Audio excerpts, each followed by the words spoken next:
I covered a lot of ground this morning for breakfast in downtown Franklin, Tennessee, which is a hallmark town if there's ever been a town. And I was with Secretary of the Interior, Doug Burgum, formerly the governor of North Dakota. And you've got governor, secretary, you got so many different titles now. But we talked about a wide range of issues. But I want to start with this because I remember the first time we had you on was right after you injured yourself playing basketball during the 2024 presidential election cycle. You've now recovered from that, but you told me that back in 1998, you got to participate in Michael Jordan's basketball camp. That had to be an unbelievable opportunity. I want our audience to hear what that might have been like. Well, first of all, Clay, great to have breakfast with you. Puckett's in your hometown, fantastic. We rival any of the great breakfast places in North Dakota. But yeah, what a life experience to go to the Michael Jordan basketball camp. People think, oh, you're going to meet Michael Jordan. Part of the way he ran that, it was 80 people over age 35. And you come and they have 8 teams of 10, 16 of the top college coaches. My coaches were John Thompson and Dean Smith, my buddy from North Dakota that came to the camp with me. He had Roy Williams and Lute Olson. So we're playing for national championship coaches. I mean, there was one instance we're in a close game, and I got Dean Smith and John Thompson chatting on the sidelines with each other, not even paying attention to us guys out there on the floor. We're playing Coach K, and I called a timeout. And the coach was a little upset. He's like, what, do you think you're coach now? And I said, no. He said, do you like getting yelled at? I said, well, I think it could help. We're down 3 in a close game, and this is the only chance I'm ever going to say I was able to play in a team that beat Coach K. But what an experience. Well, Doug, it's Buck. I didn't get to have breakfast with you, but maybe you'll come down to Miami Beach sometime. We can go get some ceviche or something. And I want to ask you about your portfolio as Interior Secretary, which it doesn't get as much, I think, attention in the news as some of the other major agencies of the federal government, but it is a vast entity, vast organization with a lot of really important responsibilities. A lot of people think of national parks, but you've also got mining rights. I mean, you got a whole range of things, and we don't have time to go over all of it, obviously. I want you to tell me, what are your top priorities right now? I mean, I know you're working with Tyler Hassan. Funny story, Tyler and I went to school together in New York when we were little kids a long time ago, so I haven't seen him in a while. But he's a Doge guy, so there's a cleaning up and efficiency part of this. There's a mining part of this. What are the top priorities for the Interior Secretary right now? Well, it's as simple as this. I mean, we're supporting President Trump's agenda to bring peace abroad, which is, end the wars against us and around the world that are all being funded, whether it's 24 terrorist groups being funded by Iran, or the conflicts in Eastern Europe being funded by Russia's oil sales. We need to be in a position with energy dominance where we're selling energy to our friends and allies so they don't have to buy it from our adversaries, so that we can fund both sides of a war. But when we do that, we also are bringing prosperity at home, because energy is not just an industry. Energy is the industry that supports every other. There's a component in the food you eat, the car you drive, the food on your table. There's an energy component. We bring energy prices down. We bring the price of everything down. We bring prosperity at home. And then you say, well, what does Interior have to do with this? Well, with the vision of early leadership, and then certainly expanded by Theodore Roosevelt, the United States of America, the balance sheet of the United States of America, a lot of that in Interior, 500 million acres of surface land, 700 million acres of subsurface filled with rich minerals and energy sources, and then 2.5 billion offshore. If Interior was a standalone company, it would have the largest balance sheet of anyone in the world, any company in the world. And we all hear about every election cycle, oh, this United States, woe is us, we got $36.5 trillion in debt. And yeah, we've got to stop spending more each fiscal year than we bring in, start paying down the debt. But the asset side of the balance sheet could be triple what we have there. We could have $100 trillion of assets. So one of the things that we're working on is trying to actually, for the first time, build out the balance sheet of America so we can see just how wealthy we are. And then, of course, using these resources for the benefit and the use of the American people. That's what they were put away for, these public lands. And under Obama and Biden, They were going to make sure that we didn't cut a tree. They killed the timber industry. We weren't going to do mining. We weren't going to develop our energy resources, whether it's oil or gas or coal. Now we find ourselves in this battle with China, where they're controlling 85% of the processing of rare earths and critical minerals, which we need for defense and electronics. And so this is literally, when I say, peace abroad, prosperity at home, Interior's right in the mix of the fight on all the core principles of President Trump's agenda. We're talking to Secretary of the Interior, Doug Burgum. One thing that I think is so incredibly important, and some people get it, but others do not, and we were talking about it some at breakfast, is a lot of these climate change zealots have bought into a process by which they restrict our ability to create clean oil and gas here. I say clean relative to international standards. And instead of allowing us to produce it here, they then buy it, oftentimes from our enemies that use the money they make from our oil and gas purchases to work against American interests. And it's also produced much less refined. It's dirtier, in other words, and worse for the environment. So they think they are being morally superior, but they're actually creating a dynamic of oil and gas purchase that makes the world worse, less clean, and also gives more power to authoritarians who bear us ill will. Can you break that down a little bit more? Because I think it's so important for people to understand. And as Secretary of the Interior, it's a huge part of what you do. Well, that was a fantastic summary. And again, like most recently, the Biden climate extremism, they claimed they were saving the planet, but they weren't doing anything to diminish demand. They were just shifting supply. And when you shift supply away from the U.S. to our adversaries who do not approach it with the same care, because if you cared about the environment, you would insist that every electron of electricity, that every ounce of a liquid fuel, of any form of energy was produced here in the United States, because we do it cleaner, smarter, safer, healthier than anyone else on the planet. And so again, you get these bizarre things where, hey, I'm going to block a pipeline going through New York of clean natural gas from Pennsylvania going into New England.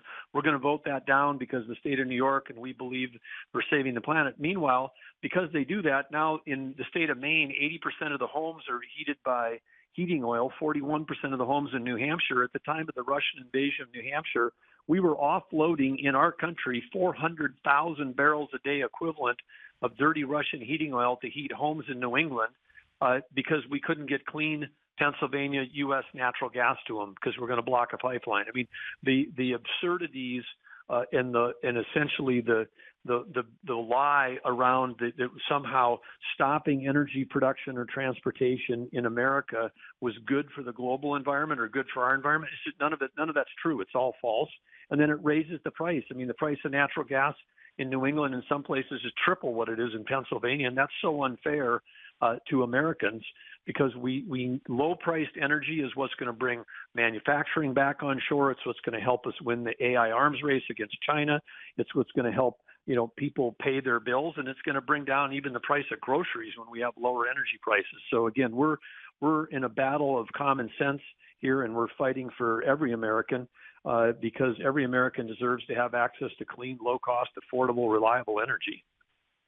We're speaking to Interior Secretary Doug Burgum. And Mr. Secretary, rare earth minerals getting a lot of attention these days, particularly because of the back and forth with China and the trade negotiations and where we get our rare earth minerals from. First, how does that play into, I mean, maybe you give us a few things. Why do we need them?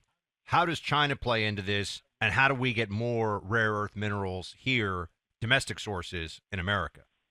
Well, because as I said earlier, the massive amounts of federal and public lands that we have, 700 million acres, a lot of it in the western United States, that are these public lands that are rich with all kinds of minerals, and whether they're minerals, critical minerals, rare earth minerals, I mean, anything copper, silver, gold, but all the things we need, antimony we need for ammunition. There's other things that we need just to be able to manage electronic and defense sectors. China has been, here at home with Obama, Biden declaring a war on on mining in our country, just like they had a war on oil and oil and gas production. We are turning that around 180 degrees. So in addition to drill baby drill with President Trump, we've got to mine baby mine, and to do that, we've got to be able to permit, and we've got to be able to actually be able to get capital from the private sector going to work. We have literally killed the mining industry in this country, and of course China has exploited that. They now control, as I said earlier, 85% of the processed rare earth minerals that we need. It's a lever that they can use in the battles that we're in with them right now. And so we've got to get ourselves back in this game, and we've got to make sure that we're supporting that. But under President Trump, it's starting to happen. And whether that is, again, coal, we need coal for two reasons. We need it for producing electricity. We also need it. There's metallurgical coal. In that metallurgical coal, there are rare earth minerals that we need, and there's base materials like coke, which we need for steel making in this country. We had a thing called Fast 41 that we discovered. It was a way to speed up projects. There have only been 2 mining projects ever put on there. President Trump put 10 on there last week. There's dozens more that are coming soon. Resolution Copper Mine, 30-year saga of trying to get a permit to start. We tackled this right after President Trump. He put out, the executive orders. We have an energy emergency. We need to expedite this stuff. In 3 months now, we've got approvals for starting of the Resolution Copper Mine in Arizona. And then again, at a rare earth mining operation, there's a gold mine in California. They can also pull rare earth minerals out of that same operation. We're fast tracking all of that. So we're working around the clock to get back in the mining game, because if we don't, this is a situation where, again, we could end up losing. Our technology is better, our resources is better, everything we've got is better, but because of bureaucracy and ideology around climate, we end up losing this AI arms race to China. That would be a sad thing. Last question for you. You are going to be, I believe you're going to be bringing a new park into the country, and it's one that President Trump announced earlier this year down in Texas with Jocelyn Nungary and her family. What can you tell us about what you're doing there? Well, we're heading. We'll be there tomorrow, and this is a existing U.S. Fish and Wildlife refuge that had is being renamed in honor of Jocelyn Nungary. And of course, unfortunately, America knows her story. 12-year-old beautiful young woman who was tragically and horribly murdered and killed by illegal immigrants. President Trump acknowledged her mother and her sister. They were present in the House chambers when he was giving his joint address to the 2 chambers this year. A touching moment for sure. Any of us that are parents, hard to think about what it would be like to lose your 12-year-old daughter for any reason, but for those reasons in particular. And that, but she loved wildlife and loved the outdoors, and President Trump wants to make sure that she's remembered forever. And so we're renaming this U.S. Fish and Wildlife Refuge. We changed the name on the electronic maps the day after he gave that beautiful speech that he delivered to the whole country. But we'll be there tomorrow with the family, many extended family members, could be more than 20 people from the Nungary family there, including Jocelyn's mother and sister and others. And we'll be there in person, and we're going through the physical renaming of all the signage around the park, and we'll be there. And I'm sure that's going to be a touching moment for all involved. But again, it's just something that's so genuine about President Trump, who generally cares about the people in our country, and that's why he's fighting so hard every day to make sure that we've got safe and secure borders, and that we've got, bringing peace to the world. Secretary of the Interior Doug Burgum, appreciate you being with us, sir. Thank you so much.